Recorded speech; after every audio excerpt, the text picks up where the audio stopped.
My name is Kishore Chandiramani, and I welcome you all to this second in a series of 6 sessions on stress management.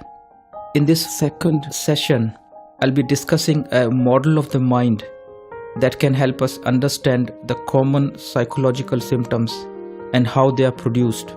The mind can be understood in terms of 2 broad compartments: the conscious and the unconscious. The conscious mind is just the tip of an iceberg, and the rest is the unconscious. According to a rough estimate, only about 10 to 20% of our mind is conscious, and the rest is unconscious.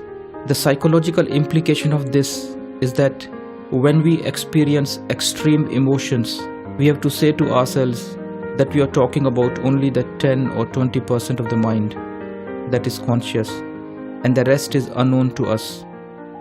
The remaining 80 to 90% contains joys and sorrows that may be many times greater than the joys and sorrows we experience in our day-to-day life. It's important to understand that the experiences from the unconscious mind are constantly influencing our behavior. It is the unconscious mind which, although tiny, remains in good control of the unconscious mind. There are moments when the conscious mind gets overwhelmed by the unconscious mind for short periods of time, and this is when panic attacks, psychotic symptoms, and occasional suicidal thoughts that the person doesn't want to carry out at other times emerge. There are 2 different parts of the mind. The one that experiences an emotion can be described as the experiencing self, and the other part of the mind that is free from stress can be described as the observing self. Most therapies focus on changing the experiencing self, that is, our thoughts and emotions, whereas this program is aimed at changing the observing self, that is, changing the way we understand and emotionally respond to our own thoughts and emotions, which eventually changes our experiencing self. When we feel happy about something, or if the mind is constantly creating positive experiences, it is not free to work on the negative experiences.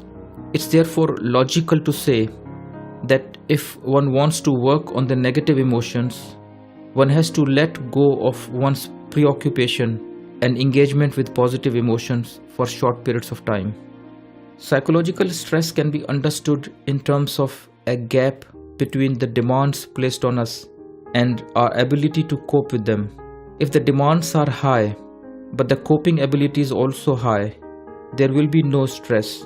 Contrary to that, if the demands are normal or average, but the coping ability is low, there will be stress. To put it simply, I'd like to say that we can deal with stress at the mental level and at the physical level, and we can combine different strategies and work at both the levels rather than working at one or the other. The biofeedback treatment and relaxation exercises work at the physical level to undo the effects of stress, whereas cognitive therapies, mindfulness meditation, existential psychotherapy, and psychoeducation deal with the stress at the mental level. Now, I'd like to spend a few minutes on the physiology of stress. There are 2 types of physiological reactions, one that's under our control and the other that is outside our control. The nervous system that is outside our control is called autonomic nervous system, and this has 2 further components to it: the sympathetic nervous system and the parasympathetic nervous system. With anxiety disorder, the system prepares itself for an emergency when there is no actual emergency. It's like pressing the accelerator when the car is stationary. It leads to engine revving up. This is exactly what happens with anxiety disorder patients, where innocuous situations are being interpreted as threatening and catastrophic, leading to sympathetic overactivity. Security alarms are set off when there is no real emergency.